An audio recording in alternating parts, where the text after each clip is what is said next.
Good morning everyone. आज हम discuss करेंगे चीफ इंफॉर्मेशन कमीशन, जो सेंट्रल इंफॉर्मेशन कमीशन के अंदर पोस्ट होती है चीफ इंफॉर्मेशन कमीशन की, उसके बारे में डिस्कस करेंगे। ए टू जेड जानेंगे कि 2019 के अमेंडमेंट के बाद ऐसा क्या हुआ कि चीफ इंफॉर्मेशन कमीशन की पोस्ट को बहुत बड़ा धक्का पहुंचा, उसको हम पूरा देखेंगे।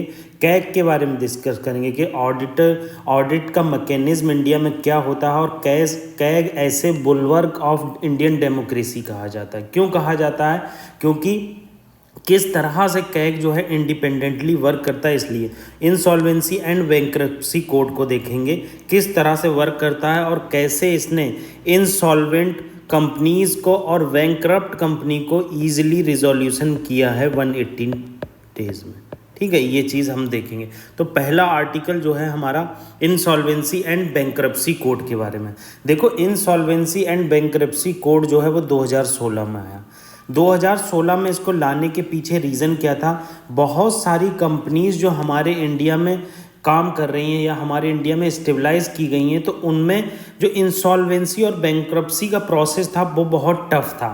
मतलब आपको बता देना चाहता हूँ इंसॉल्वेंसी और बैंक्रप्सी में क्या होता है। देखो, इंसॉल्वेंसी वो केस होता है जब कोई कंपनी का ओनर और जो उसके इन्वेस्टर होते हैं वो अनेबल होते हैं, मतलब वो पे नहीं कर सकते अपने डेट को, उसको इंसॉल्वेंस कहा जाता है। और बैंक्रप्सी जब कहा जाता है जब वो कोर्ट के थ्रू लीगलिटी आ जाती है कि बंदा अपने पैसे पे नहीं कर सकता, उस केस को बैंक्रप्सी कहते हैं। यहाँ पर कोर्ट से डिजिग्नेशन मिल जाता है।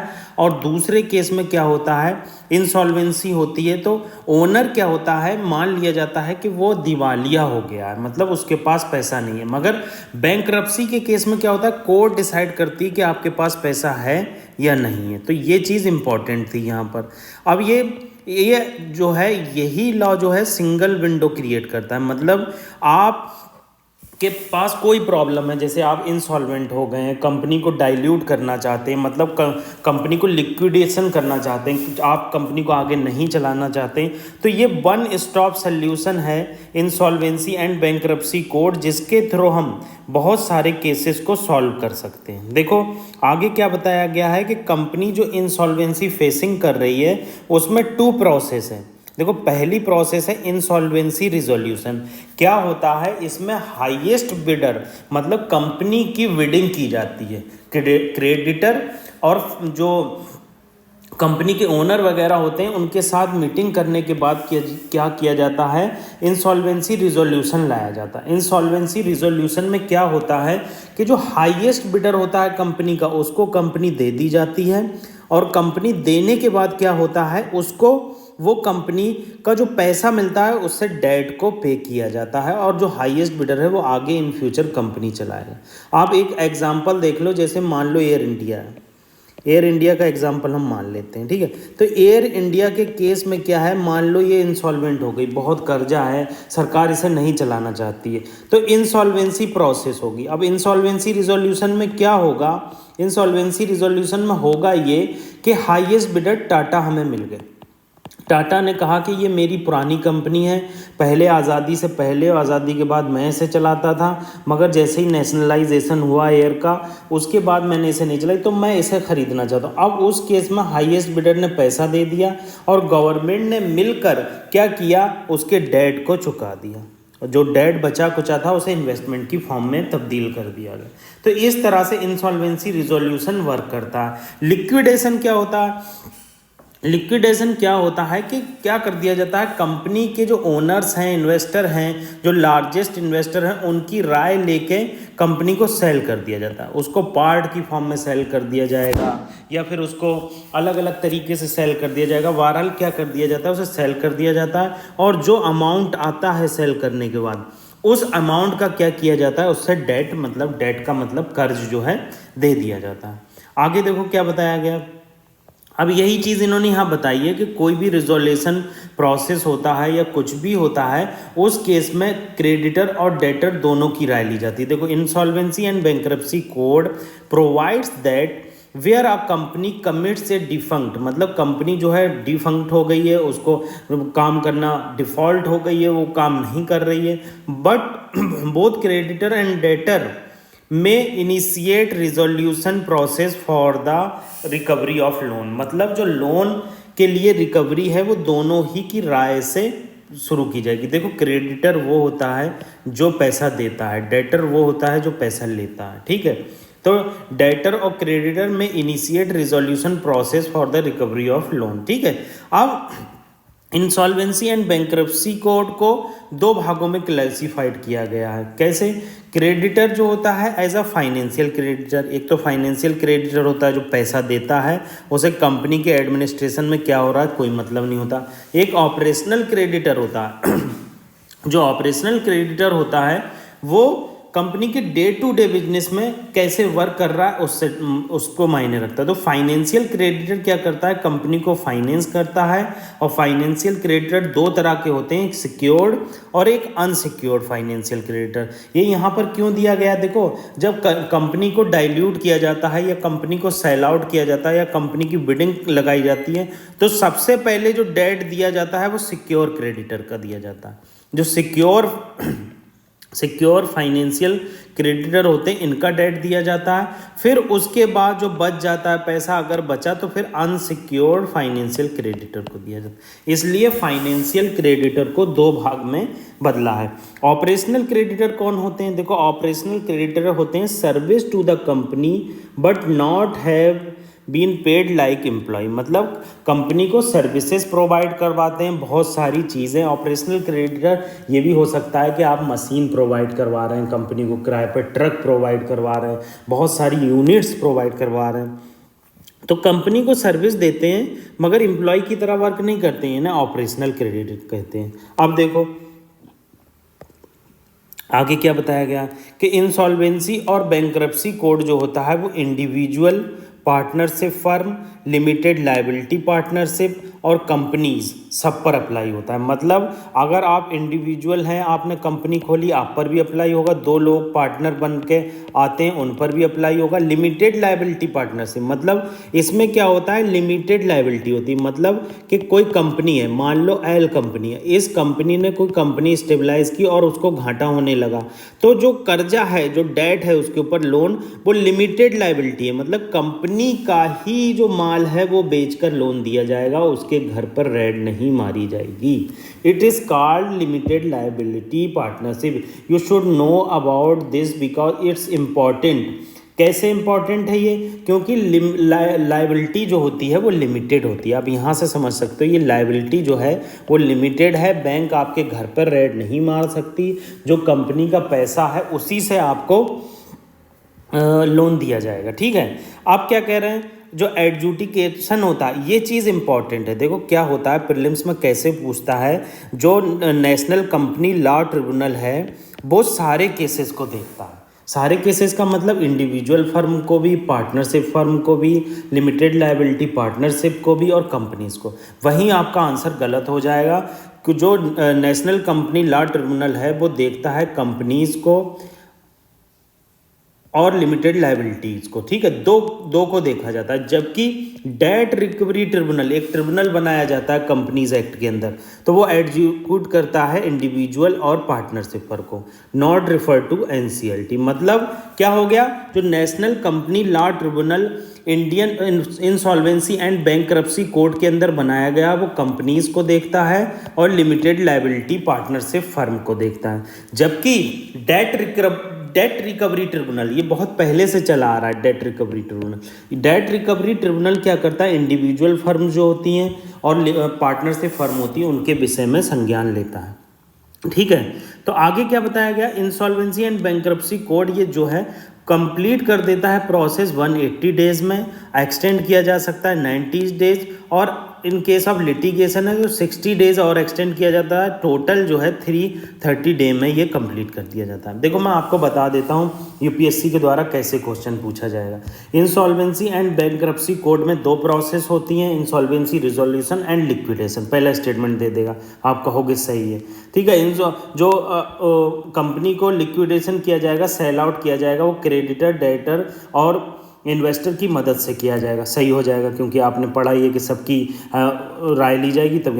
अब ये तीसरा ऑप्शन मैंने बताया ही था कि इंसॉल्वेंसी एंड बैंक्रप्सी कोड के अंदर जो नेशनल कंपनी लॉ ट्रिब्यूनल बनाया गया है उसमें सभी को, all companies, individual, partnership firm, सब पे वो अपनी वर्डिक्ट दे सकता है। वहीं गलत हो जाएगा, क्योंकि इंडिविजुअल और पार्टनरशिप फर्म पे डेट रिकवरी ट्रिब्यूनल अपनी वर्डिक्ट देता है। तो इस तरह से हम किसी चीज़ को पढ़ते हैं। अब अगला आर्टिकल हम देख लेते हैं। अगला आर्टिकल रिलेटेड है हमारा इंफॉर्मेशन कमीशंस के बारे में। देखो क्या हुआ है, रिसेंटली बहुत सारा बैकलॉग देखने को हमें मिल रहा है। बैकलॉग होने का रीज़न क्या है? One of the main reason है कि बहुत सारे स्टेट में इंफॉर्मेशन कमीशंस बनाए ही नहीं गए, और बहुत सारे स्टेट में इंफॉर्मेशन कमीशन है तो उसमें चीफ इंफॉर्मेशन कमिश्नर नहीं है। बैकलॉग में सबसे नंबर 1 स्टेट आता है, डेवलप्ड स्टेट कहा जाता है, महाराष्ट्र।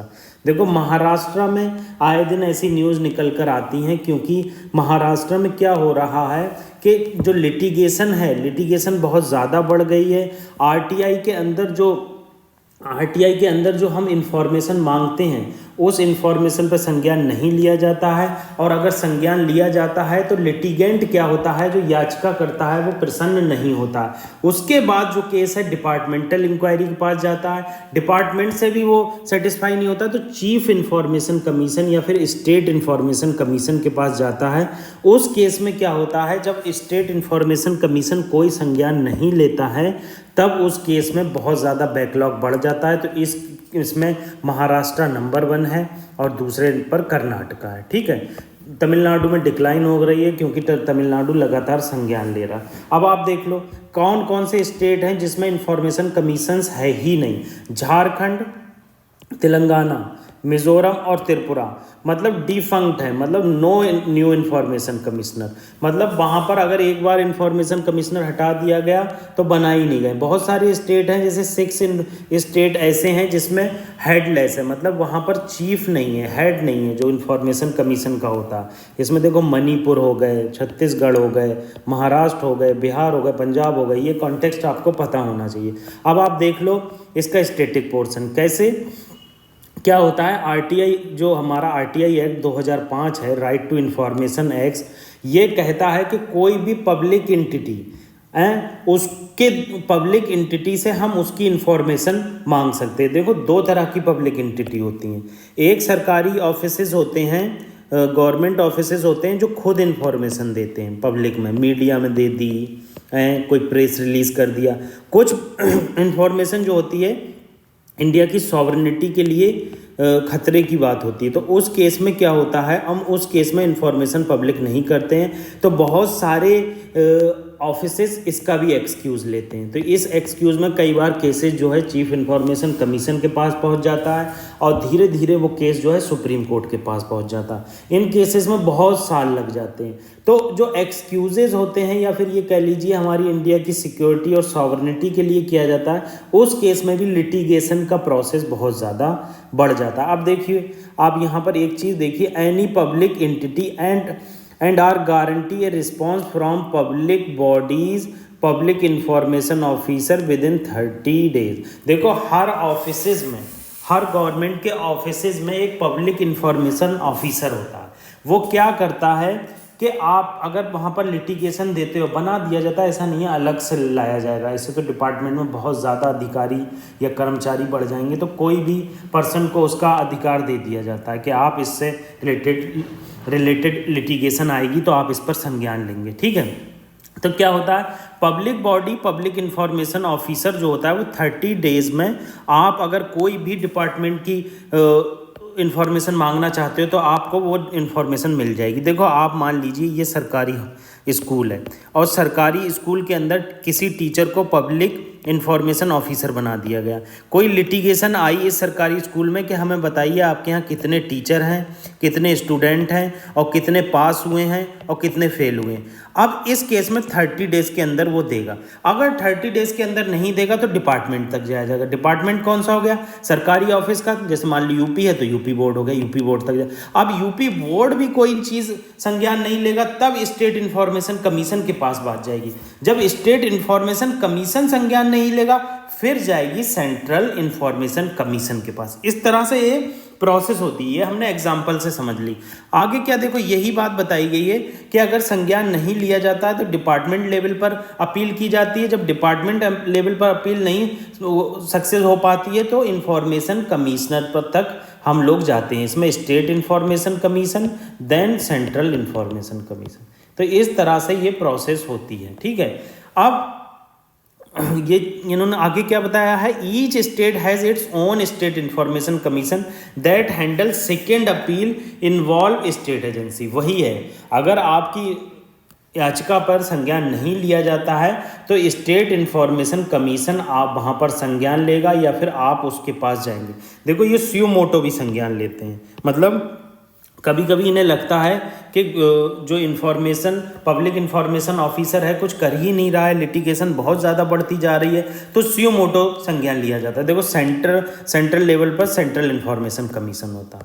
अभी हम बेसिक समझने से पहले इसके जो बेसिक हैं कि कितना टेन्योर होगा, कितनी सैलरी होगी, किसके बराबर सैलरी होगी, इसको समझने से पहले जो अमेंडमेंट 2019 में हुआ था उसने कैसे सेंट्रल इंफॉर्मेशन कमीशन या चीफ इंफॉर्मेशन कमिश्नर को की पोजीशन को वीक किया। देखो 2005 के एक्ट में क्या था सॉरी 2005 के एक्ट में क्या था, chief information commissioner and information commissioner will have a tenure of 5 year, मतलब उसमें टेन्योर 5 ईयर होगा।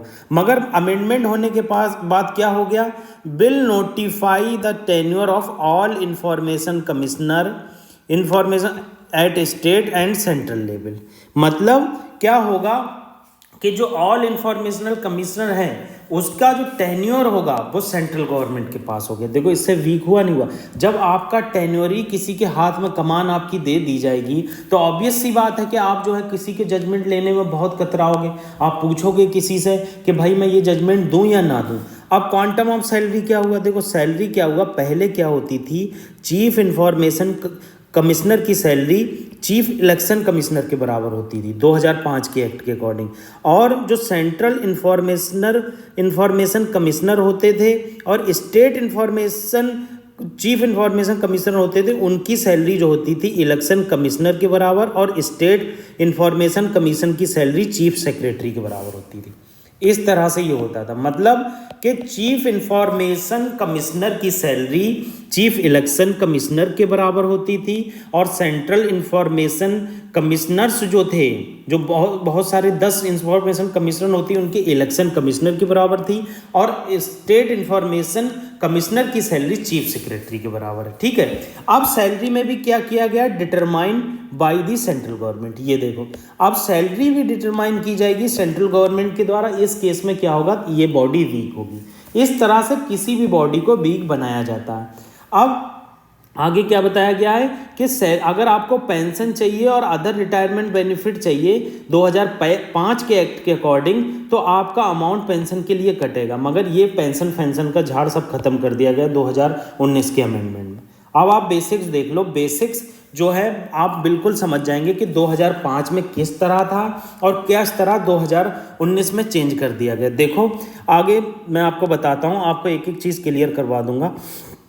चीफ इंफॉर्मेशन कमिश्नर की डिटेल है। देखो क्या होता है, सेंट्रल गवर्नमेंट ने 2005 में आरटीआई एक्ट के अंदर सेंट्रल इंफॉर्मेशन कमीशन बनाया। इसमें जो होते हैं एक चीफ इंफॉर्मेशन कमिश्नर होता है और अदर 10 मेंबर जो होते हैं, नॉट मोर देन 10, मतलब 10 हो सकते हैं मैक्सिमम, 10 से ज़्यादा नहीं हो सकते हैं इंफॉर्मेशन कमिश्नर्स। ठीक है, मतलब एक चीफ इंफॉर्मेशन कमिश्नर और बाकी 10 और 10 से कम जो होते हैं वो इंफॉर्मेशन कमिश्नर्स होते हैं। अपॉइंटमेंट जो है वो प्रेसिडेंट के द्वारा किया जाता है, और इसमें जो रिकमेंडेशन देता है वो प्रेसिडेंट को, वो एक कमेटी रिकमेंड देती है जिसमें prime minister as a chairperson होते हैं, leader of opposition of single largest opposition party Lok Sabha में जो होती है, और cabinet minister nominated by prime minister. मतलब एक कमेटी होगी, आप ऐसे देख लो, एक कमेटी होगी, इस कमेटी का हेड पीएम होगा, और इस कमेटी में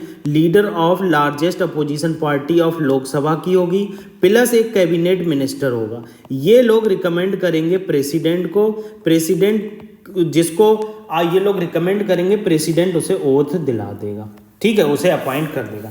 अब टेन्योर क्या है, देखो अभी हम लोगों ने डिस्कस किया 2005 के एक्ट के अकॉर्डिंग इसका टेन्योर जो था वो 5 ईयर्स था, मतलब उसके टेन्योर में तब्दीली नहीं की जा सकती थी। मगर 2019 में क्या हुआ, इसमें अमेंडमेंट लाया गया और सेंट्रल गवर्नमेंट प्रिस्क्राइब करेगी टेन्योर को until the age of 65 year. 65 year तक सेंट्रल गवर्नमेंट डिसाइड कर सकती है कि आपको कितने साल के लिए अपॉइंट किया जाएगा। अगर आपको 1 साल के लिए, मतलब आपको एक बार अपॉइंट किया जाता है तो आप नॉट एलिजिबल होंगे रीअपॉइंटमेंट के लिए। मतलब अगर गवर्नमेंट ने किसी को 3 साल के लिए अपॉइंट कर दिया चीफ इंफॉर्मेशन कमिश्नर, तो उसके बाद उसे रीअपॉइंट नहीं किया जा सकता है। ये चीज़ यहाँ पर बताई गई है। और टेन्योर जो है वो सेंट्रल गवर्नमेंट के पास होगा। पावर क्या होती है, देखो पावर यही होती है कि जो हम आरटीआई के अंदर क्यूरी डालते हैं या याचिका डालते हैं, उसके द्वारा जब आपको संज्ञान नहीं लिया जाता है तो इस केस में क्या करता है, चीफ इंफॉर्मेशन कमिश्नर भी संज्ञान ले लेता है और कभी कभी ये स्यू मोटो संज्ञान लेता है। स्यू मोटो किस केस में लेता है, जब लगता है बहुत ज़्यादा ग्रेव वायोलेशन हो रहा है आरटीआई एक्ट 2005 का, जो आर्टिकल 19 का फंडामेंटल राइट है। आर्टिकल 19 की हेल्प लेकर ही हमने आरटीआई एक्ट 2005 बनाया था, ये आप याद रखना, ठीक है। अब इनके पास, कमीशन के पास क्या होती है, पावर जो होती है वो सिविल कोड की होती है। सिविल कोड की पावर का मतलब क्या होता है, आप किसी को सम्मन कर सकते हैं, बुला कर सकते हैं, डॉक्यूमेंट उसके कैप्चर कर सकते हैं, ये सब आपके द्वारा किया जाता है। अब स्टेट इंफॉर्मेशन कमीशन क्या है, state information commission central state government के द्वारा कॉन्स्टिट्यूट किया जाता है। इसमें भी एक चीफ इंफॉर्मेशन कमिश्नर होता है और 10 इंफॉर्मेशन कमिश्नर्स होते हैं, ठीक है। और इसको अपॉइंट किया जाता है गवर्नर के द्वारा, ठीक है, और रिकमेंड किया जाता है, एक कमेटी होती है जिसे चीफ मिनिस्टर हेड करता है। वही है, उधर पीएम हेड करता है तो उसे पीएम के द्वारा कमेटी कह देते हैं। वो कमेटी, सिलेक्ट कमेटी रिकमेंड करती है प्रेसिडेंट को और प्रेसिडेंट अपॉइंट करता है। इसी तरह क्या होता है, स्टेट में एक कमेटी चीफ मिनिस्टर की होती है, चीफ मिनिस्टर रिकमेंड करता है और चीफ मिनिस्टर जिसको रिकमेंड करता है उसको क्या करते हैं, गवर्नर अपॉइंट करता है। तो इस तरह से इसके टेन्योर और बेसिक चीज़ें हमने जानी, किस तरह से 2019 में कुछ तब्दीली की गई जिसकी वजह से हमारा इंफॉर्मेशन कमीशन वीक बना। आपको मैंने बताया किस तरह से टेन्योर को सेंट्रल गवर्नमेंट के द्वारा बदला जा सकता है, क्वांटम ऑफ सैलरी में किस तरह से चेंजेस ला सकते हैं, और पेंशन उनसन की तो बात छोड़ ही दीजिए आप, पेंशन उनसन तो वैसे भी आजकल लोगों को नहीं मिलती है। अब कैग की बात कर लेते हैं। कैग क्या है, कैग एक कॉन्स्टिट्यूशनल बॉडी है। कॉन्स्टिट्यूशनल बॉडी क्यों है, कैग जो है हमारे कॉन्स्टिट्यूशन में इसका डायरेक्टली जिक्र है। कैग को हम controller and auditor general of India कहते हैं। कंट्रोलर का काम तो ये करता नहीं है, यूके का कैग ये काम करता है। हम कोई भी फाइनेंस सेंट्रल गवर्नमेंट के द्वारा या स्टेट गवर्नमेंट के द्वारा किया जाता है, उसको हम रिकमेंडेशन नहीं देते आप फाइनेंस कर लो या फिर आप यहाँ पर इन्वेस्ट कर दो, जबकि हम ऑडिट करते हैं जब सेंट्रल और स्टेट गवर्नमेंट के द्वारा किसी को फाइनेंस कर दिया जाता है या फिर मान लो उसमें पैसा लगा दिया जाता है तो उसका ऑडिट किया जाता है। ऑडिट का मतलब होता है कि आपने जो पैसा लगाया क्या इतना पैसा लगना चाहिए था, क्या यहाँ पर ये पोर्शन होना चाहिए था, तो इस चीज़ पर ऑडिट किया जाता है। देखो अभी आयुष्मान भारत और द्वारका एक्सप्रेस वे प्रोजेक्ट से रिलेटेड कैग ने रिकमेंडेशन दी। कैग ने कहा जितना पैसा इसमें लगाया गया है इतना पैसा यहाँ नहीं लगना चाहिए था, और अपोजिशन ने इस पर बहुत सारे कमेंट भी किए। अब कैग के बारे में देख लो आप। कैग जो है इंडिपेंडेंट कॉन्स्टिट्यूशनल बॉडी है, ठीक है, और कैग को ही कहा जाता है head of Indian audit account department, और ये गार्जियन होता है पब्लिक पर्स का। देखो गार्जियन ऑफ पब्लिक पर्स कहा जाता है इसे, chief guardian of public purse इसलिए कहा जाता है क्योंकि जो हमारा पैसा होता है टैक्स का उसको जो है गवर्नमेंट खर्च करती है बहुत सारी स्कीम्स में, इंफ्रास्ट्रक्चर प्रोजेक्ट में, सोशल सेक्टर में, हेल्थ और एजुकेशन में। तो उस पैसे को किस तरह से खर्च किया गया है यही कैग देखता है। ये कैग के द्वारा देखा जाता है कि उस पैसे को किस तरह से खर्च किया गया है, इसीलिए इसे chief guardian of public purse कहा जाता है, ठीक है। इससे अकाउंटेबिलिटी डिसाइड होती है गवर्नमेंट की, और गवर्नमेंट जो होती है पार्लियामेंट के प्रति अकाउंटेबल होती है, और स्टेट गवर्नमेंट स्टेट लेजिस्लेचर के प्रति अकाउंटेबल होती है।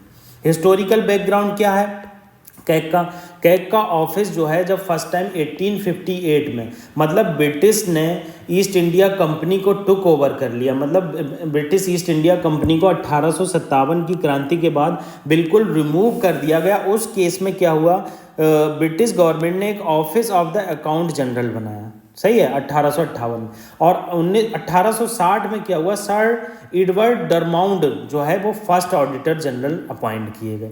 1866 में क्या किया गया, इसका रीनेम कर दिया गया, कंट्रोलर जनरल ऑफ अकाउंट कर दिया गया। और 1884 में रीडिज़ाइन किया गया, controller and auditor general of India. 1919 के एक्ट में क्या हुआ, इसको स्टेचुटरी बैकिंग दे दी। स्टेचुटरी बैकिंग का मतलब है कि आपको एक लॉ के थ्रू इंडिपेंडेंट बॉडी बना दी गई, गवर्नमेंट आपके इंटरफेयर नहीं करेगी डे टू डे वर्क से, आप जो भी ऑडिट निकालेंगे, जो भी ऑडिट का मैकेनिज्म होगा वो हम मान्य होगा।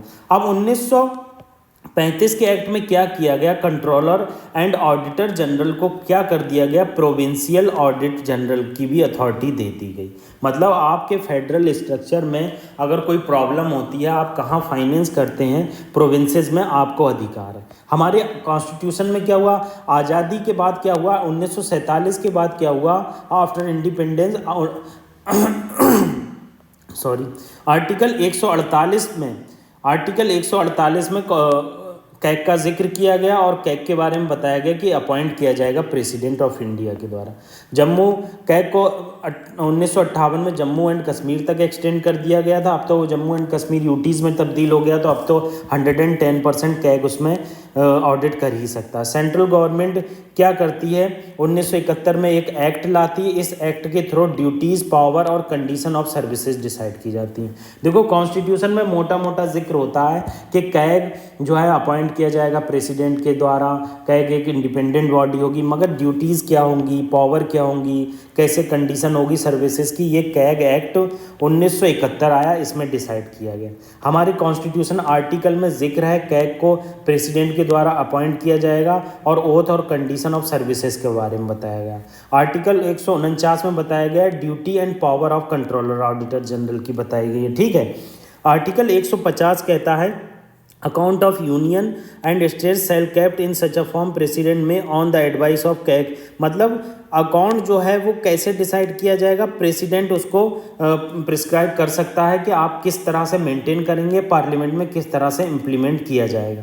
आर्टिकल 151 कहता है report of controller and auditor general related to the account of union shall be submitted to president who shall cause them laid before the each house of. मतलब क्या होता है यहाँ पर, ये चीज़ इंपॉर्टेंट है आर्टिकल 151 में कि जो भी रिपोर्ट कैग सबमिट करता है वो सेंट्रल गवर्नमेंट को नहीं दी जाती, वो क्या किया जाता है, वो प्रेसिडेंट को देने के बाद वो डायरेक्ट ईच हाउस में रिप्रेजेंट करता है। कभी कभी ये शॉकिंग हो जाता है क्योंकि कैग जो है वो इंडिपेंडेंट बॉडी है और इस केस में क्या होता है, कैग के ऊपर बहुत सारी रिस्पॉन्सिबिलिटी होती है।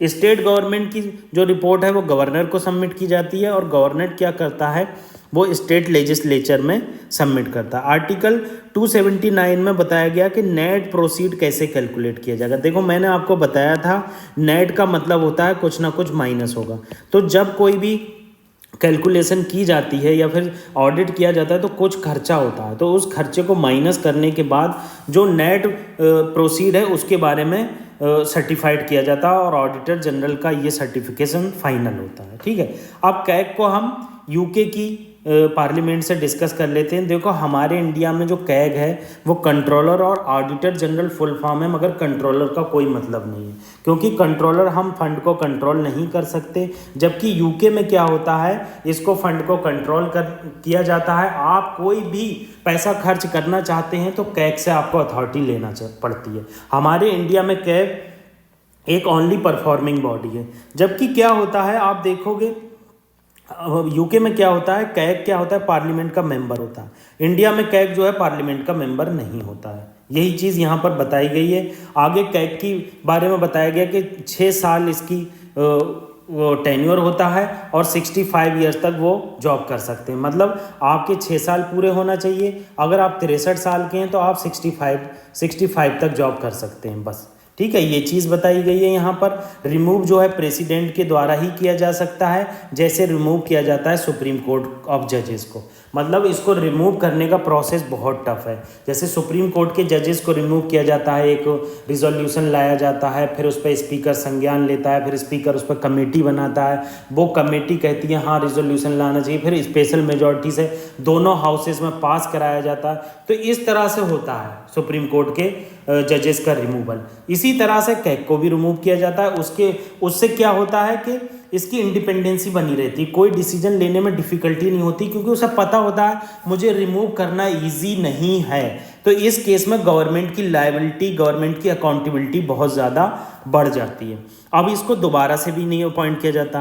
लालच का दूसरा रूप क्या होता है, अरे मैं अच्छा ऑडिट बना देता हूँ गवर्नमेंट के फेवर में, और गवर्नमेंट क्या करेगी, मुझे दोबारा से अपॉइंट कर देगी। मगर इसमें कैग के एक्ट में या कैग के हमारे कॉन्स्टिट्यूशन में डिसाइड है कि इसको दोबारा से नहीं अपॉइंट किया जा सकता, और ये एक बार रिटायर हो गए तो किसी गवर्नमेंट ऑफिसेस में भी नहीं आ सकते। मगर इस चीज़ का कई बार उल्लंघन देखने को मिलता है। ठीक है, कैग को बुलवार्क ऑफ इंडियन डेमोक्रेसी कहा जाता है। बुलवार्क क्यों कहा जाता है, क्योंकि यह इंडिपेंडेंट बॉडी है, ऑडिट लाती है, हमारे टैक्सेस को कहाँ खर्च हो रहे हैं इसको बताती है, गवर्नमेंट की लायबिलिटी अकाउंटेबिलिटी तय करती है। दूसरा जो अदर बॉडी है जिसे बुलवर्क ऑफ डेमोक्रेटिक सिस्टम कहा जाता है वो सुप्रीम कोर्ट है, इलेक्शन कमीशन ऑफ इंडिया है एंड यूपीएससी है। CAG no minister can represent CAG in parliament. Parliament में कोई मिनिस्टर रिप्रेजेंट नहीं करता है। कैग एक खुद इंडिपेंडेंट बॉडी है, इसमें कोई भी चीज़ आपके द्वारा नहीं की जा सकती। ठीक है, यही चीज़ें यहाँ पर सब बताई गई हैं। अब अगली चीज़, ये चीज़ इंपॉर्टेंट है, जो कैग की सैलरी वगैरह होती है, अलाउंसेस वगैरह होते हैं, वो चार्ज होते हैं। चार्ज का क्या मतलब होता है, चार्ज का मतलब होता है आपके हर साल या फिर हर साल जो आपका बजट आता है उसमें आपकी डिबेट नहीं होगी, और नॉट सब्जेक्ट टू बोर्ड, मतलब बोर्ड भी उस पर नहीं होगा। तो क्या होगा, वो चार्ज डायरेक्टली आपको दे दिया जाएगा, आपके विषय में कोई बात नहीं होगी। तो इंडिपेंडेंसी आ जाती है, भाई हमारी सैलरी पर कोई जब बात नहीं कर रहा है, हमारी सैलरी उतनी ही आ रही है, तो हम क्यों डरेंगे। तो इस तरह से ये बातें कहेंगे। अब देखो क्वेश्चन आप देख लो, आपको इसका आंसर देना है कमेंट बॉक्स में। पहला क्वेश्चन क्या है, which of the following article of Indian constitution deal with the duties and power of controller and auditor general. जो मैंने ऊपर बताया था आपको इसके विषय में बताना है। ठीक है, कल मैं इसका आंसर आपको बता दूंगा। अगला क्वेश्चन जो है वो रिलेटेड है, पहला पॉइंट है क्वेश्चन का, कौन सा ऑप्शन इसमें करेक्ट है ये बताना। It shall be duty of controller it all and auditor general to audit all receipt which are payable into the consolidated fund of India. ठीक है, controller and auditor general shall have the authority to audit and report on an account of stores and stock kept in office department of union and state। आपको इसमें दोनों में answer देना है। अगर आप नहीं कर पाते हैं तो कल मैं इसका आंसर 100% आपको दूंगा। आप हमारे चैनल को ज़्यादा से ज़्यादा लाइक कीजिए, लोगों में शेयर कीजिए। Thank you very much.